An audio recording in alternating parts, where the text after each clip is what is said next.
আসসালামু আলাইকুম viewers, welcome to master chef সাইরা। আজকে আমার বড় মামি আমাকে একটা শোল মাছ দিয়েছে।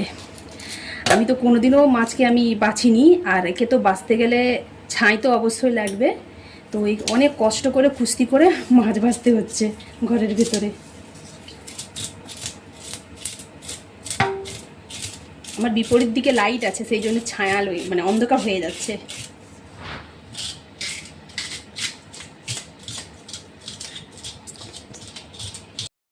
মাছ ভাজা করছি, ভাবছিলাম মাছের টক করব, কিন্তু এখন মুড চেঞ্জ হয়ে গেছে। মাছের ঝাল বানাবো, কারণ ঝালটা হলে খেতে বেশি ভালো লাগে। টক তো বেশি বড় মাছ নয়, যদি বেশি বড় বড় পিস হতো, এইরকম সাইজে যদি পিস হতো তাহলে সব টক করলে ঠিক ছিল। যেহেতু ছোটো বড়ো সব মিক্স দিয়ে মানে যতটা হয়েছে সবটাই আমি একসাথে রান্না করে দিচ্ছি, তাই ভাবলাম যে একটু ঝাল বানিয়ে নিই। মাছটা ভাজা হতে থাক। এদিকে আমি একটা জিনিস দেখাচ্ছি, এখনকার যে কী ডাল আমার জানা নেই, ডাল একেবারে সিদ্ধ হয়নি। আমি মাছটা যখন মানে বাছাবাছি প্রিপারেশনে যাচ্ছিলাম, করেছি প্রায় আধ ঘন্টার উপর হয়ে যাবে, তারও আগে থেকে ডাল সিদ্ধ হচ্ছে। ডাল একেবারে সিদ্ধ হয়নি। আমি যদি দোকানদারকে বলি যে কেমন ডাল দিয়েছে, ডাল সিদ্ধ হয়নি, বলবে যে তুমি রান্না করতে জানো না। আমি 15 বছর ধরে রান্না করছি, আমি নাকি রান্না করতে জানি না। 2 বেলা আমাকে রান্না করতে হচ্ছে। তো যাই হোক, যেখান থেকে ডাল কিনি না কেন, আমাদের এখানে গ্রাম থেকে যে দোকান থাকে, গ্রামের দোকান, সেখান থেকে ডাল কিনলেও ডাল একেবারে সিদ্ধ হয় না। তো ওই ডালটা আছে দুপুরবেলা বলছি, সন্ধ্যেবেলা বাগার দেবো রাত্রিবেলার জন্য। আর এদিকে পটল ভাজা হচ্ছে, পটল ভাজা হোক। মাছ ভাজা হয়ে গেছে, আর মাছের ঝালটা বানিয়ে নেব। এই গাছে জাম হয়েছে, জামটাকে আমি হনুমানের জ্বালায় লুকিয়ে রেখেছি। জামগুলো খেতে একদম পানিসা পানিসা, মিষ্টি নেই।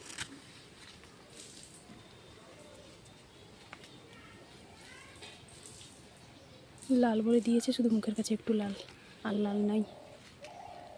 আরেকটা এখানে আছে।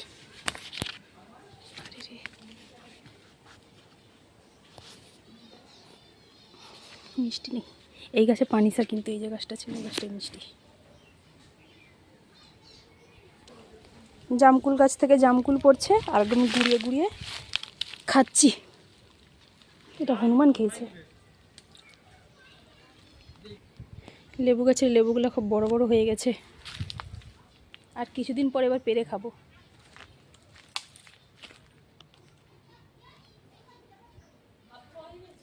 না গো,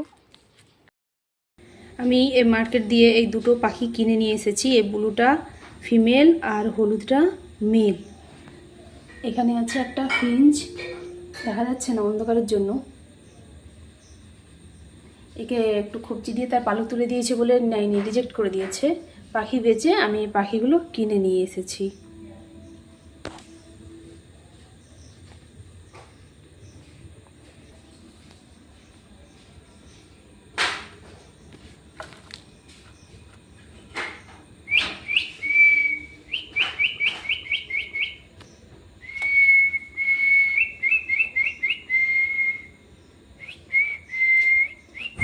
এই যে সিটির আওয়াজটা শুনতে পাচ্ছেন, এটা কিন্তু আমি মারছি। সিটিটা কেমন হয়েছে কমেন্ট করে অবশ্যই জানাবেন।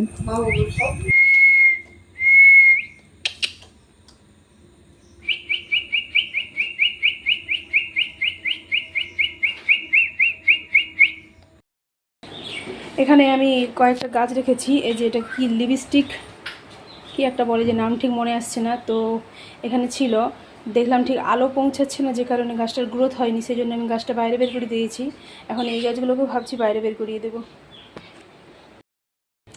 যে ক্রোটন গাছগুলোকে আমি ভেতরে ঢুকিয়ে রেখে দিয়েছি। এই যে গাছ, এই গাছটা মানে পাতাগুলো তো হলুদ হয়ে আছে। যতক্ষণ এইরকম বাইরে ছিল, মানে ভালো তাপ আলো টালো পাচ্ছিল, তখন অত দিন পর্যন্ত গাছটা ভালো ছিল। যে ভেতরে ঢুকিয়ে দিয়েছি, গাছের অবস্থা খারাপ হয়েছে, মানে দুটো পাতা ড্যামেজ হয়ে গেছে অলরেডি। এই পাতাটা আর ওই পাশের পেছন দিকের ওই পাতাটাও ড্যামেজ হয়ে যাচ্ছে। এক্ষুনি আমি একটা ড্যামেজ পাতা কেটে দিয়েছি, মিডিলে ছিল। আর এই যে গাছটা কী হয়েছে কে জানে, শুধু দেখি গাছের পাতাটা তো সব ঝরে যাচ্ছে। একবার ওই বৃষ্টি হলে বাইরে বের করি, একবার ভেতরে ঢুকাই।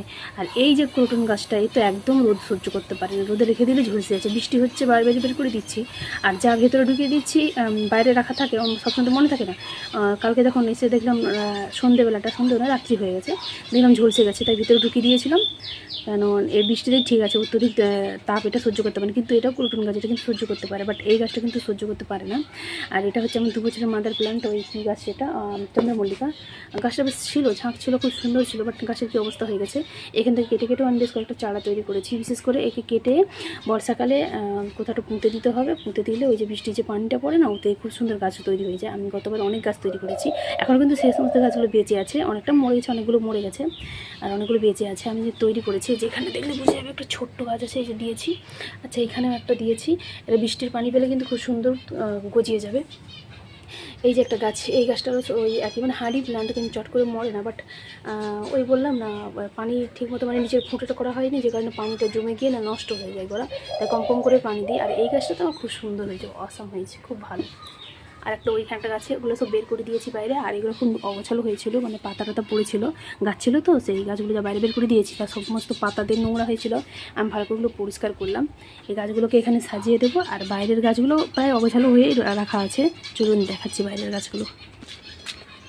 এটা স্পাইডার প্ল্যান্ট। আমার ছেলেকে ডাক্তার দেখাতে নিয়ে গিয়েছিলাম, একটা ছোট্ট ধরনের গাছ নিয়ে এসেছিলাম। সেই গাছটা থেকে অনেকটা বড় গাছ হয়ে গেছে এবং মাল্টিপ্লাই হয়ে গেছে, মানে একটা থেকে দুটো হয়ে গেছে, কিন্তু আমি ছোট্ট নিয়ে এসেছিলাম, তো সেটা লাগিয়ে দিয়েছি। আর এই যে চন্দ্রমল্লিকা বলেছিলাম না যে আমার আগের বছরের চন্দ্রমল্লিকা আছে, তো এই চন্দ্রমল্লিকা আছে, এটা আগের বছরের, এবং হচ্ছে আরও মানে এই বছর বেশ কয়েকটা লাগিয়েছি। আর এটাও ভেতরে ছিল, এটা বাইরে বের করে দিয়েছি। আর এগুলো হচ্ছে রেন লিলিটা অনেকটাই বেশি পরিমাণে মানে বেড়ে গেছে, তো সেই জন্য আমি বিভিন্ন পটে আমি সেটা স্প্রে মানে ছড়িয়ে লাগিয়ে দিয়েছি।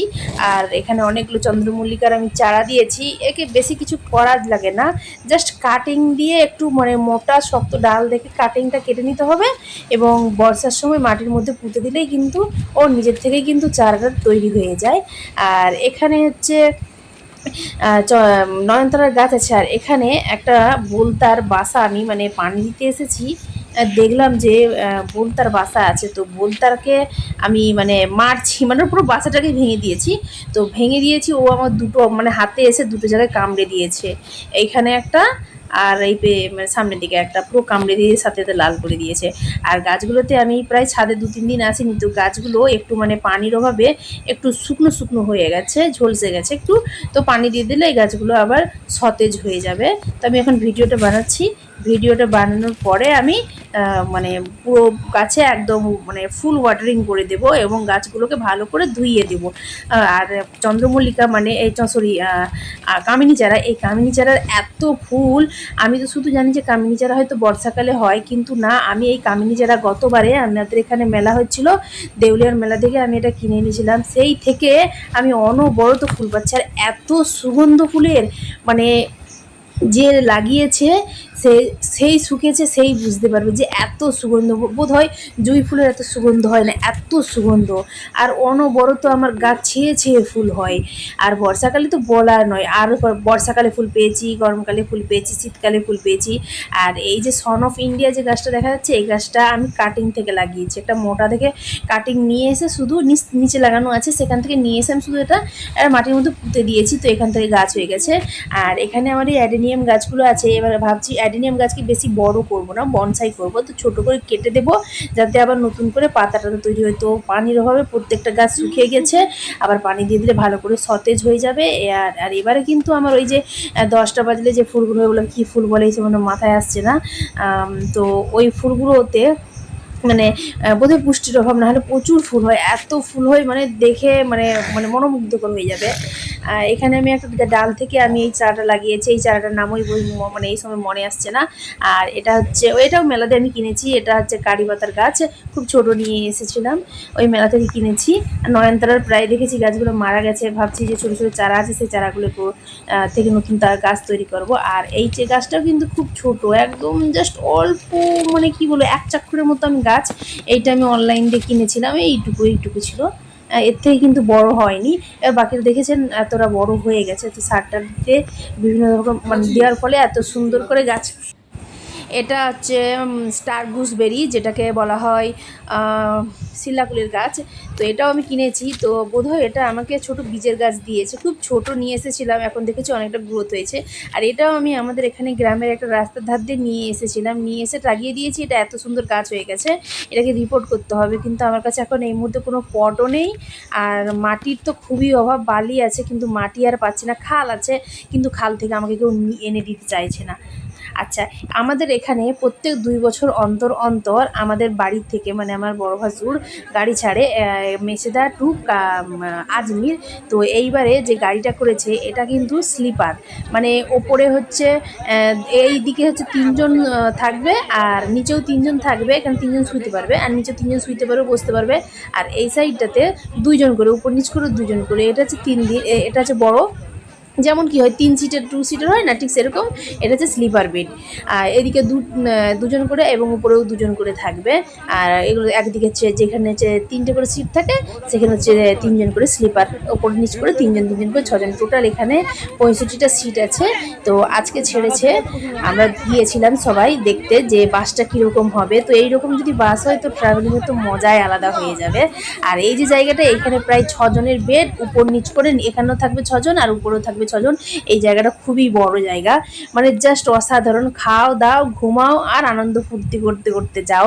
এমনিতে নর্মালি কি হয়, বাসগুলোতে যাতায়াত করতে করতে মানে মানে যখন বসে থাকা, যখন পাটা নাড়াচাড়া না করলে না গাঁটের ব্যথা শুরু হয়ে যায়। তো দেখলাম খুব সুন্দর। আর আমি যখন শুনেছিলাম যে এরকম স্লিপার বেড করে মানে বাস করেছে, তো আমি তো কোনোদিনও দেখিনি। তো আমি ভাবলাম যে যাই তাহলে এবারে দেখি। এবারে প্রচুর লোক এসেছে দেখার জন্য। তো বাসটা সবেমাত্র ছেড়ে চলে যাচ্ছে। তো সবাই টাটা করছে, বলছে যে আমাদের জন্য দোয়া করো। আমরা বলছি ঠিক আছে, আল্লাহর কাছে দোয়া করি যেন তোমরা আবার ভালোভাবে, যেন সুস্থভাবে যেন আবার নিজের বাড়িতে ফিরে আসতে পারো। তো সবাই খুবই আনন্দ। মিলাদ করা হয়েছিল, মিলাদের মিষ্টিও দিয়েছিল, 4 কিলো সীতাভোগ নিয়ে এসেছিলো। তো আমি অল্প করে, মানে নিজেও তো খেয়েছি, প্লাস আমার মেয়ের জন্য অল্প করে নিয়ে এসেছি মুঠো করে। ওরা যাচ্ছে, ওদের জার্নিটা শুভ হোক। আমার ভিডিও বানানোর মধ্যে বা বলার মধ্যে যদি কোনো প্রকারে কোনো ভুল ত্রুটি থাকে তা প্লিজ ক্ষমা সুন্দর দৃষ্টিতে দেখবেন। আমার ভিডিও যদি আপনাদের বিন্দুমাত্র ভালো লেগে থাকে তাহলে আমার চ্যানেলটিকে সাবস্ক্রাইব করবেন, লাইক করবেন, আর কমেন্ট করবেন ভিডিওটি আপনাদের কেমন লেগেছে। আবার দেখা হবে অন্য কোনো দিন অন্য কোনো ভিডিও নিয়ে। ততদিন পর্যন্ত ভালো থাকবেন, সুস্থ থাকবেন। আসসালামু আলাইকুম।